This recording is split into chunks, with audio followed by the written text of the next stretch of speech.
അയോഗ്യതകളും മാർഗനിർദ്ദേശങ്ങളും പുറപ്പെടുവിക്കുന്നു. അതിനകത്തെ close number 13 ബാങ്കുകൾക്കോ service സഹകരണ സംഘങ്ങൾക്കോ നൽകാനുള്ള കുടിശ്ശിക സർക്കാരിനോ തദ്ദേശ സ്ഥാപനത്തിനോ നൽകുവാനുള്ള കുടിശ്ശികയിലേക്ക് എഴുതാൻ കഴിയില്ല. ബാങ്കുകൾ KFC, KSFE മുതലായവയ്ക്ക് കൊടുക്കാനുള്ള കുടിശ്ശിക റവന്യൂ റിക്കവറി വഴിയാണ് നടത്തുന്നതെങ്കിൽ കൂടിയും അത് കുടിശ്ശികയായി പരിഗണിക്കേണ്ടതില്ല. അതായത് കേരള ബാങ്കിനേക്കാൾ കൂടുതൽ സംസ്ഥാന സർക്കാരിന് നേരിട്ട് നിയന്ത്രണമുള്ള KSFE-യിലെ പിന്നെ നമ്മുടെ ലയബിലിറ്റി പോലും ഫിനാൻഷ്യൽ ലയബിലിറ്റി പോലും ഇതിൽ അയോഗ്യതയായി നിർദ്ദേശിക്കാൻ കഴിയില്ല.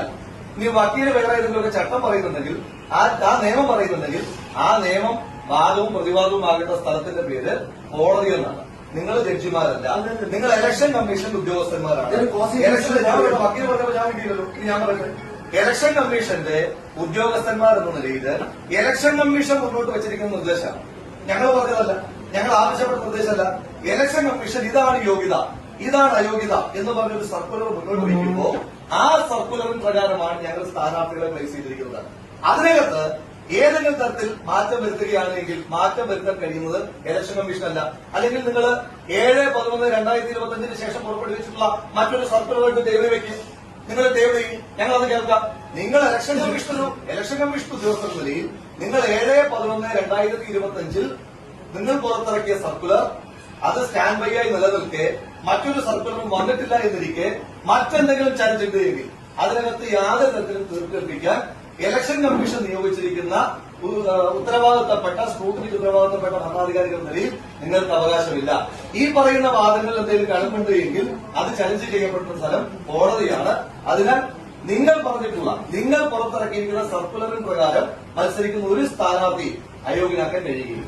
നമ്മുടെ വാദം ഈ സർക്കുലർ ആക്ടിന് വിരുദ്ധം. ഇലക്ഷൻ കമ്മീഷൻ ഉത്തരവിറക്കിയത് is not on our any sort of compulsion. ഞങ്ങളുടെ കമ്പൽഷനിലല്ല ഇലക്ഷൻ കമ്മീഷൻ സർക്കുലർ ഇറക്കിയത്. ഇനി ഇലക്ഷൻ കമ്മീഷന്റെ സർക്കുലർ അതില്ലായിരുന്നെങ്കിൽ we were having an opportunity to place one another candidate. അതല്ലെങ്കിൽ ഈ കാൻഡിഡേറ്റിന് എന്ത് ചെയ്യാമായിരുന്നു? റവന്യൂ റിക്കവറി ഒഴിവാക്കാനുള്ള സാഹചര്യം ഉണ്ടാകുമായിരുന്നു. ഈ സർക്കുലർ വരുന്നത് എങ്ങനെയാ? ഈ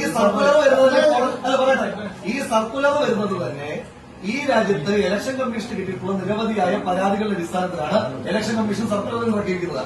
ഒരു തെരഞ്ഞെടുപ്പിൽ മത്സരിക്കുമ്പോൾ ആ സമയത്ത് തെരഞ്ഞെടുപ്പിൽ മത്സരിക്കുന്നതിന് തൊട്ടു മുമ്പ് ഫൈൻ അല്ലാതെയുള്ള മറ്റു ബാധ്യതകൾ ഒരാൾക്ക് വെക്കുക എന്ന് പറയുന്നത് പഴയ കാലഘട്ടത്തിലെ തെരഞ്ഞെടുപ്പിൽ മത്സരിക്കുന്നതിന് പണം മാനദണ്ഡമായിരിക്കണം, സമ്പത്ത് മാനദണ്ഡമായിരിക്കണം എന്ന് പറയുന്ന ആ ക്ലർജി ക്ലാസിന്റെ മാനദണ്ഡമാണ് എന്ന് മനസ്സിലാക്കിയിട്ടാണ് എന്ത് ചെയ്തിരിക്കുന്നത്? നമ്മുടെ ഇലക്ഷൻ കമ്മീഷൻ സർക്കുലറിൽ മാറ്റം വരുത്തിയിരിക്കുന്നത്.